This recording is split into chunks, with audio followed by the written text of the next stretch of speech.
Hello दोस्तों, स्वागत है आपका अपने यूट्यूब चैनल में। घूर्णन गति का आज टॉपिक फिर से हम लेके आगे का पढ़ाने जा रहे हैं। जिन लोगों ने हमारी घूर्णन गति की पहली क्लास नहीं देखी वो जाके हमारी पिछली क्लास देख लें, उसमें बेसिक करा हुआ है। आज घूर्णन गति की आगे के टॉपिक की बात करते हैं हम किसकी? घूर्णन गति की, रोटेशनल मोशन की। घूर्णन गति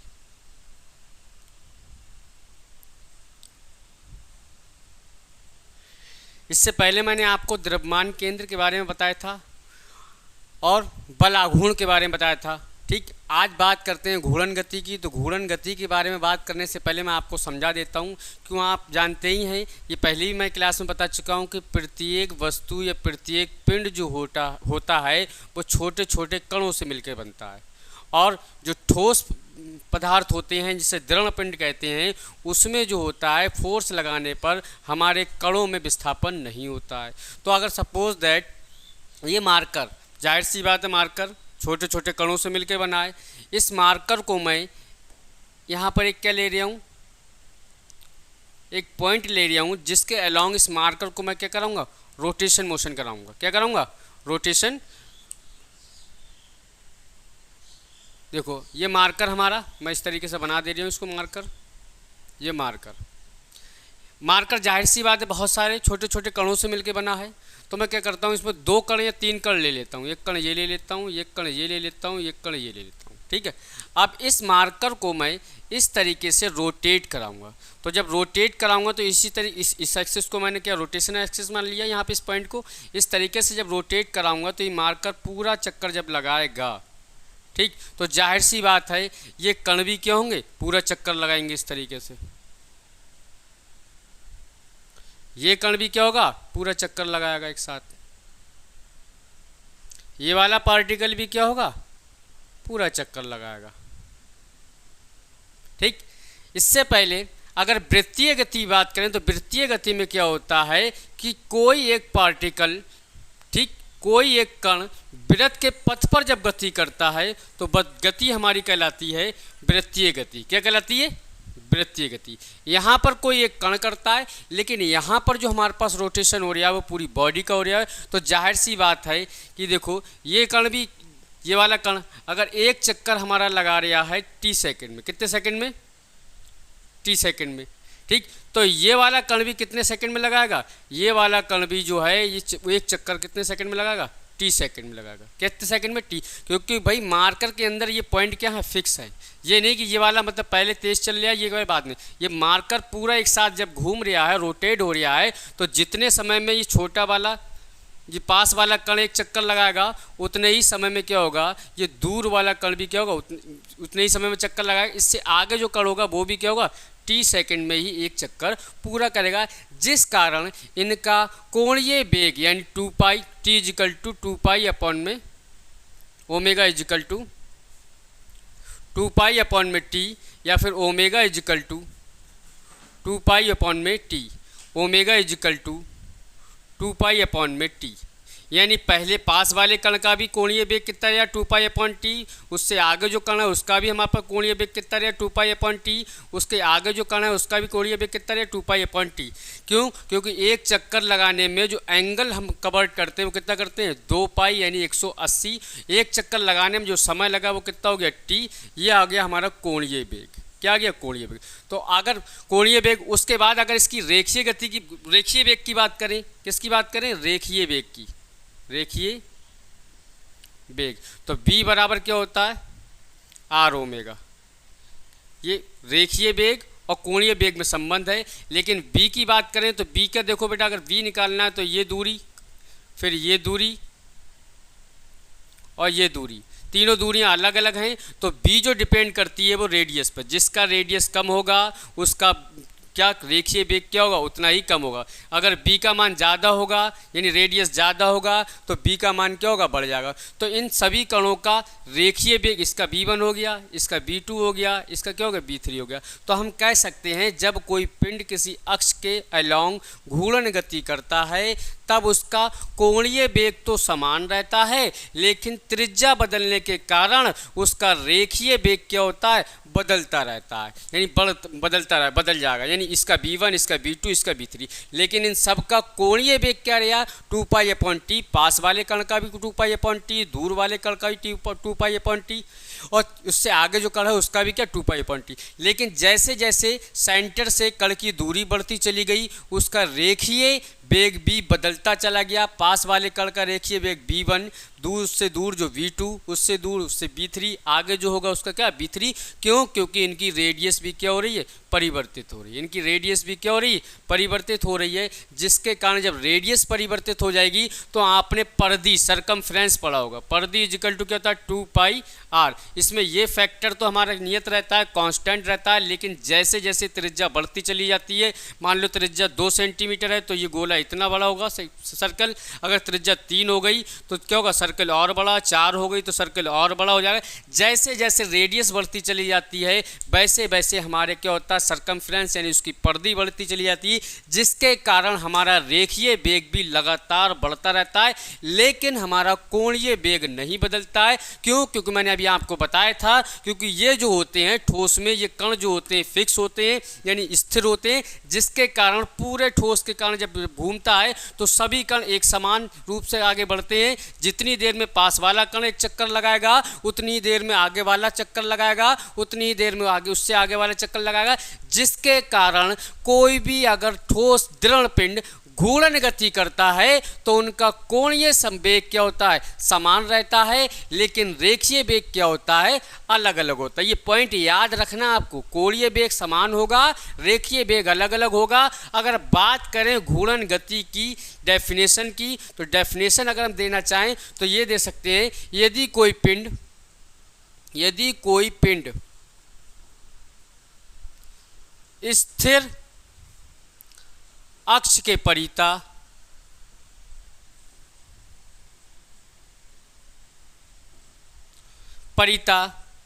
इस प्रकार गति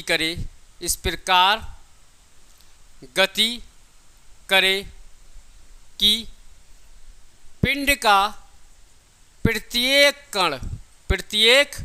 कण यानी हमने आपको बताया कि हर पिंड, हर वस्तु छोटे छोटे कणों से मिलकर बनी होती है, तो पिंड का प्रत्येक कण वृत्तीय पथ पर गति करे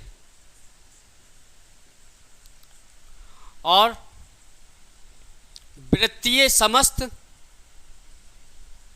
वृत्तीय पथों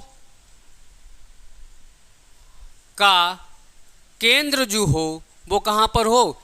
स्थिर अक्ष पर हो। स्थिर अक्ष या घूर्णन अक्ष जिसे कहते हैं, घूर्णन अक्ष पर हो।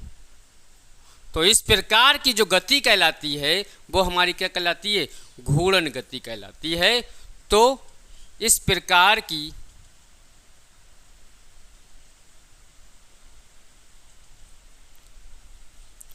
गति घूर्णन गति कहलाती है, रोटेशनल मोशन कहलाता है। क्लियर हो गई बात? जैसे फॉर एग्जाम्पल में लट्टू देखा आपने? लट्टू जब घूमता है तो क्या होता है? एक गोली की अलोंग ही क्या होता है? मोशन करता रहता है। क्या हुआ? लट्टू। उसके बाद अगर आप बात करें तो पुराने जमाने वाली चक्की पुराने ज़माने की, ये मैं लिख दे रहा हूँ, आपने देखी होगी इस तरीके से। किसी गांव क्षेत्र से जो बिलोंग करते होंगे तो उन्होंने देखी होगी, पहले चक्की इस टाइप की आती थी, ऐसे करके उसमें 2 पार्ट हुआ करते थे। अब इस तरीके से 2 पार्ट हुआ करते एक दूसरे के ऊपर। यहाँ पर एक इस तरीके से डंडा लगा हुआ था और दादी अम्मा या फिर बूढ़े बुजुर्ग जो हमारी हुआ करती माँ या बुआ वगैरह, तो इस डंडे को पकड़ के इस तरीके से ऐसे घुमाया करती थी। तो उस डंडे मतलब जो हमारे पास पकड़ने का हत्था है, इसके अलोंग क्या होता है? ऊपर का जो पार्ट है वो रोटेट होता रहता था, नीचे का पार्ट जो था वो फिक्स रहता था। आपने देखी होगी पुराने ज़माने में जो चक्की होती थी, अब तो अब आती वैसी चक्की हैं, इस तरीके से पार्ट अब भी होते हैं, लेकिन अब जो चलती हैं वो किससे चलती हैं, इंजन से या मोटर इंजन से, मोटर वगैरह से चलती हैं। लेकिन पहले ज़माने में क्या होता था, ये एक इस तरीके से हत्था हुआ करे था, फिर नीचे वाला जो सिल्क या नीचे वाला जो पत्थर हुआ करता था वो फिक्स हुआ करे था, ऊपर वाला पत्थर जो होता था वो क्या होता था, उसे पकड़ के ऐसे घुमाते थे, तो घुमाने से क्या होता था, वो पत्थर रोटेट होता रहता था एक एक्सिस के अलॉन्ग, और हमारा अनाज वगैरह क्या आसानी से पिस जाता था। ये किसका उदाहरण है, घूर्णन गति का उदाहरण है। कौन सी गति, घूर्णन गति।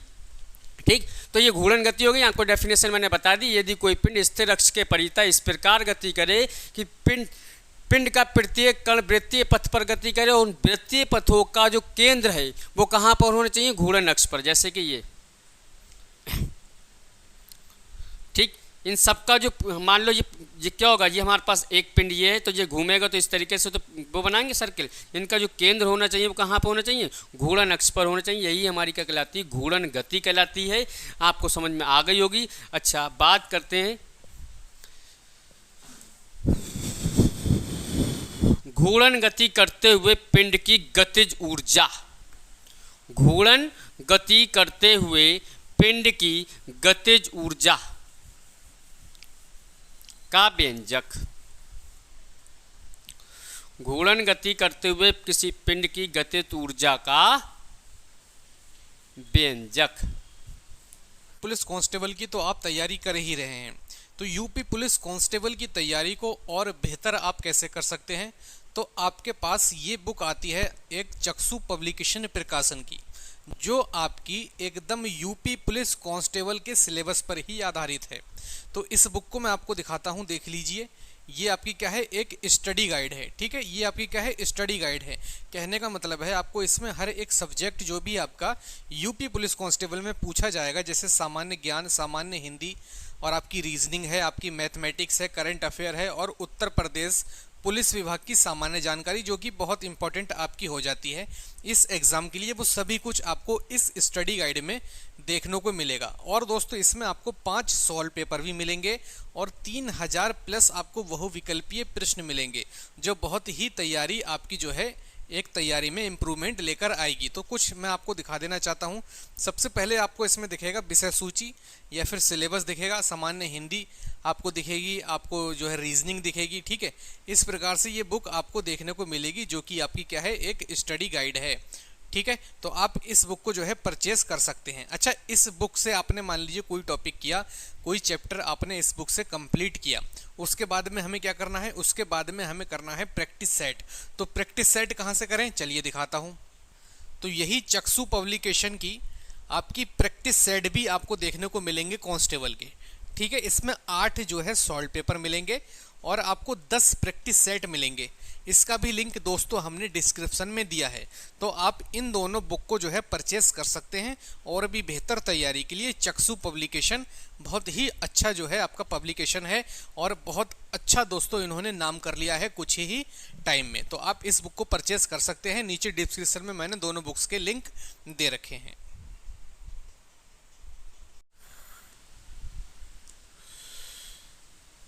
घूर्णन गति करते हुए, चलो मैं इसको पहले बाद में बताता हूँ, पहले एक चीज़ आपको बता दूँ, फिर से समझ में आ जाएगा। जड़त्व आघूर्ण, जड़त्व, पिंड का जड़त्व आघूर्ण, जड़त्व आघूर्ण।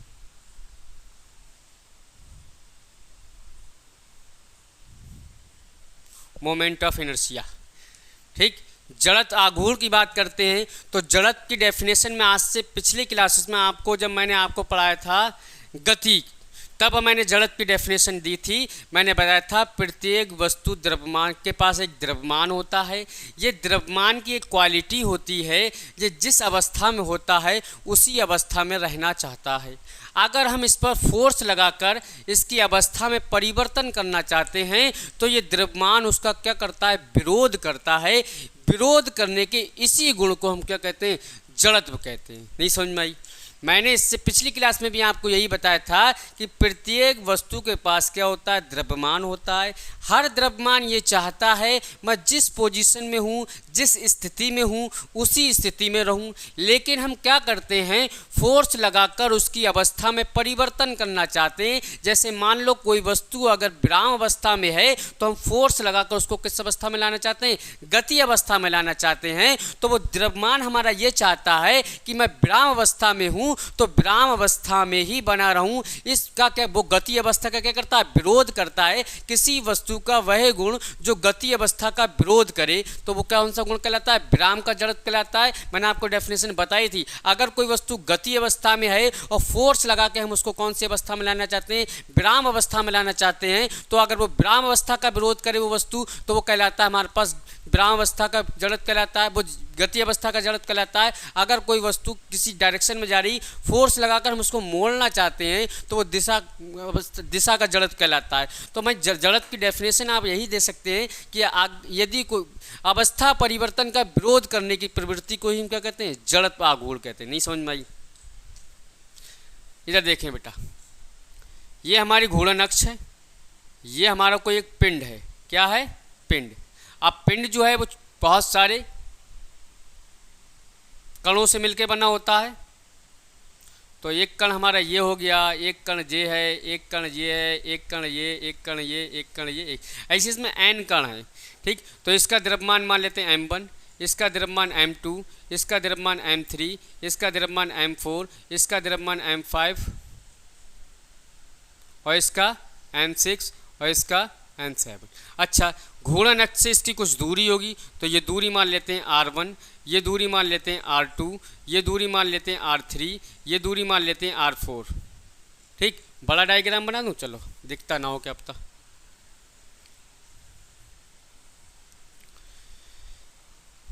ये हमने कण ले लिए इसमें, क्योंकि प्रत्येक पिंड जो होता है वो छोटे छोटे कणों से मिलकर बनता है। इसको m1 कह दिया, इसे की दूरी, ये हमारी घूर्णन अक्ष है। क्या है, घूर्णन अक्ष।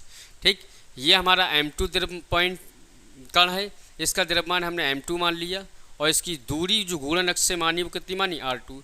ये कण हमारा कितना है, तीसरा कण, जिसका द्रव्यमान m3 हो गया, इसकी घूर्णन अक्ष से दूरी कितनी होगी, r3 हो गई। ये कण हमारा चौथा है, इसका द्रव्यमान m4 हो गया, इसकी घूर्णन अक्ष से दूरी r4 हो गई। उसके बाद ये कण हमारा m5 मान लेते हैं, इसकी घूर्णन अक्ष से दूरी m5 हो गई। ये m6 मान लेते हैं, घूर्णन अक्ष से दूरी r6 हो गई। ये m7 मान लेते हैं, यानी सातवां कण जिसका द्रव्यमान m7 और घूर्णन अक्ष से दूरी r7। ठीक, तो अगर हम डेफिनेशन की बात करें तो अवस्था परिवर्तन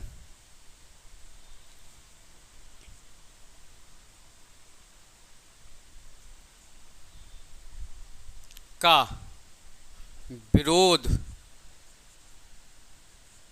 करने की प्रवृत्ति को वस्तु का जड़त्व आघूर्ण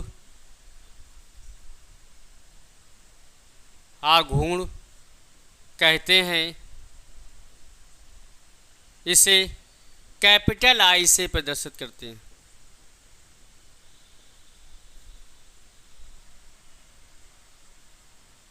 ठीक, माना एक कण का जड़त्व आघूर्ण अगर आपको लिखना है एक कण के लिए, एक कण के लिए, तो I = mr²।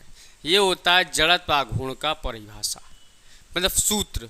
तो यहाँ पे क्या निकल गया है, I = mr²। m क्या है, एक कण का द्रव्यमान, r क्या है, घूर्णन अक्ष से उस द्रव्यमान तक की दूरी। तो आप अगर इस यहाँ से डेफिनेशन देना चाहें तो यहाँ से भी दे सकते हैं, किसी पिंड में उपस्थित कण का द्रव्यमान और घूर्णन अक्ष से दूरी के वर्ग के गुणनफल को क्या कहते हैं, जड़त्व आघूर्ण कहते हैं। अगर पूरे पिंड की बात करें, पूरे पिंड के लिए, तो पूरे पिंड के लिए क्या हो जाएगा, I = देखो पहले के लिए बात करेंगे तो m1 r² plus m2 r² plus m3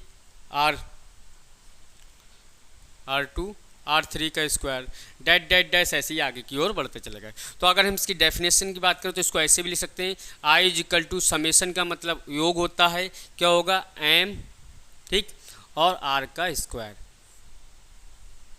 तो अगर यहाँ से डेफिनेशन देना चाहें तो कह सकते हैं किसी पिंड के समस्त पिंडों का द्रव्यमान, किसी पिंड के, मैं लिख सकता हूँ किसी पिंड के समस्त, ये डेफिनेशन हम दे रहे हैं इस फॉर्मूले से, समस्त पिंडों का द्रव्यमान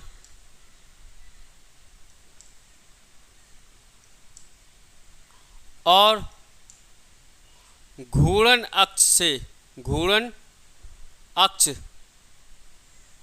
से दूरी के वर्ग, क्यों स्क्वायर लगाए, वर्ग के गुणनफल के योग को पिंड का जड़त्व आघूर्ण कहते हैं। इसे कैपिटल I से प्रदर्शित करते हैं। नई बात समझ में आई कि समस्त पिंड के द्रव्यमानों और घूर्णन अक्ष से वहाँ तक की दूरी के वर्ग के गुणनफल के योग को हम क्या कहते हैं, पिंड का जड़त्व आघूर्ण कहते हैं। इसे कैपिटल I से प्रदर्शित करते हैं। अगर इसके मात्रक की बात करें तो द्रव्यमान का मात्रक क्या होता है kg, द्रव्यमान का मात्रक क्या होता है kg, और दूरी का मात्रक होता है मीटर, और मीटर पर क्या लगा स्क्वायर। तो ये हमारे पास आ गया जड़त्व आघूर्ण का मात्रक kg इंटू मीटर स्क्वायर। अगर बात करें इसकी क्या बेटा विमीय सूत्र की, तो kg का होता है m और मीटर का क्या होता है l, उस पर क्या लगा square, m l square. Clear होगा, ये आया हमारा जड़त्व आघूर्ण का मात्रक और विमीय सूत्र। अब बात करते हैं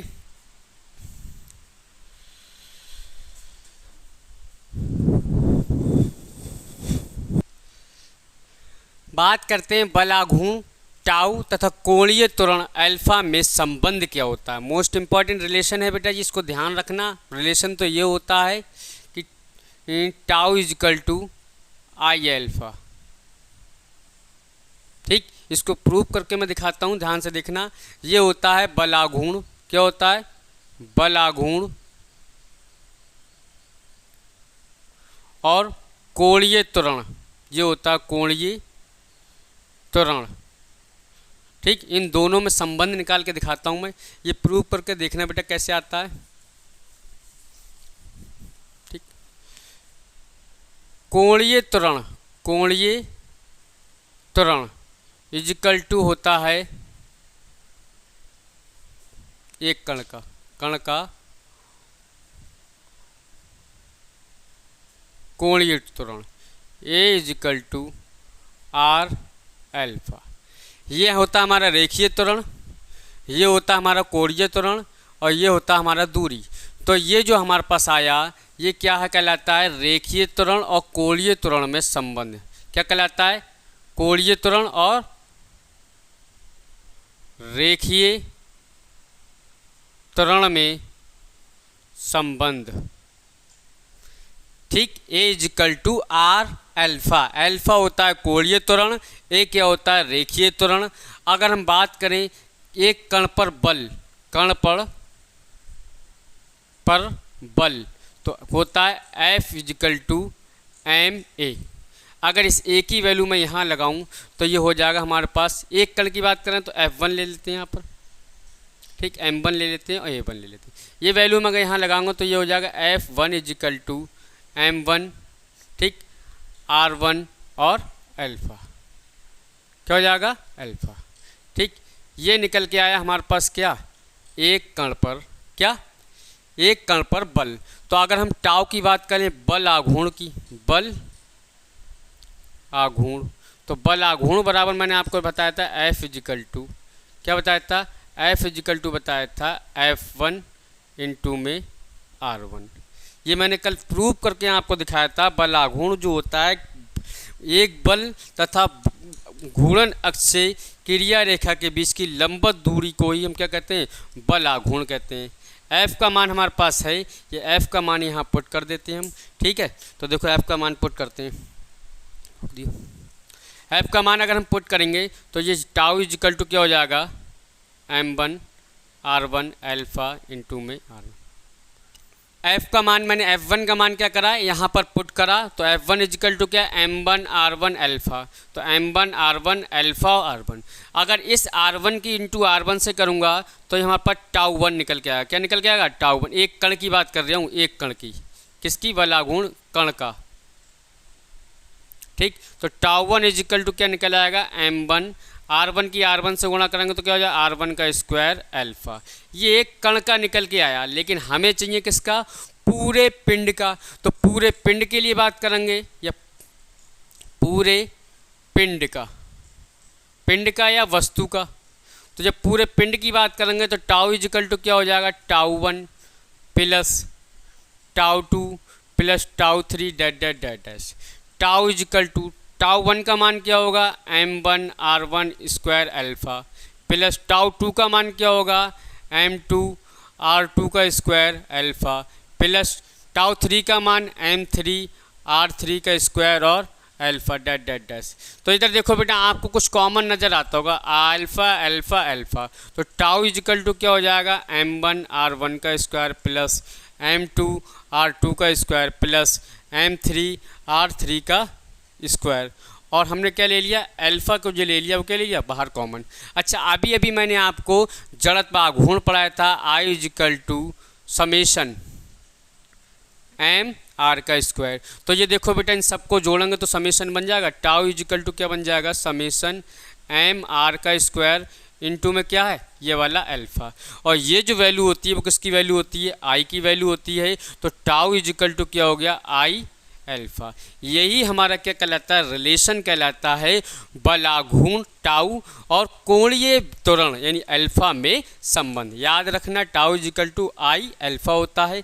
उसके बाद आज हमने आपको घूर्णन गति का सभी कुछ टॉपिक करा दिया है। अगर रिलेशन की बात करेंगे तो कल हम इसको, रिलेशन वाली बात तो आपको पता ही है कि रेखीय गति, चलो मैं बता देता हूँ।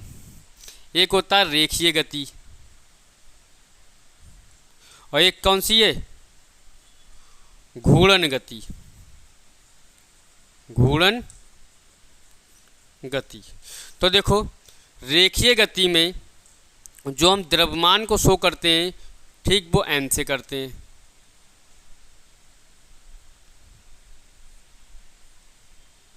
ठीक।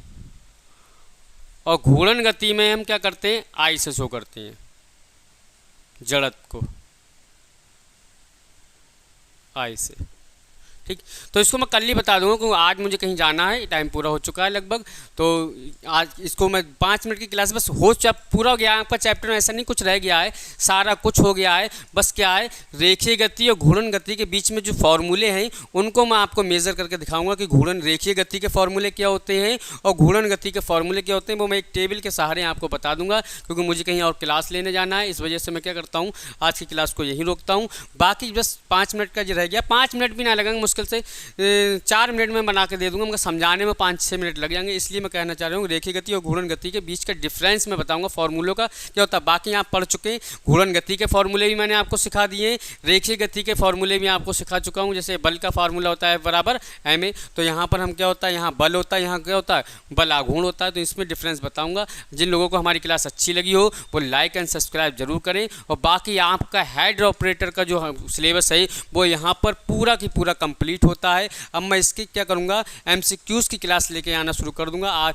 मंडे से इंशाल्लाह इसकी MCQs की क्लास लेके आऊँगा मैं। लेकिन हेड ऑपरेटर वालों का सिलेबस पूरा हो गया है, बस केमिस्ट्री का सिलेबस जो रह गया है वो मैं केमिस्ट्री की क्लास लेता रहूँगा बीच बीच में, 2-3 दिन के गैप में। लेकिन इसके बाद अब असिस्टेंट ऑपरेटर का जो सिलेबस है वो कंटिन्यू चलता रहेगा। जिन लोगों को हमारी क्लास अच्छी लगी वो लाइक एंड सब्सक्राइब जरूर करें और शेयर करें। Thank you.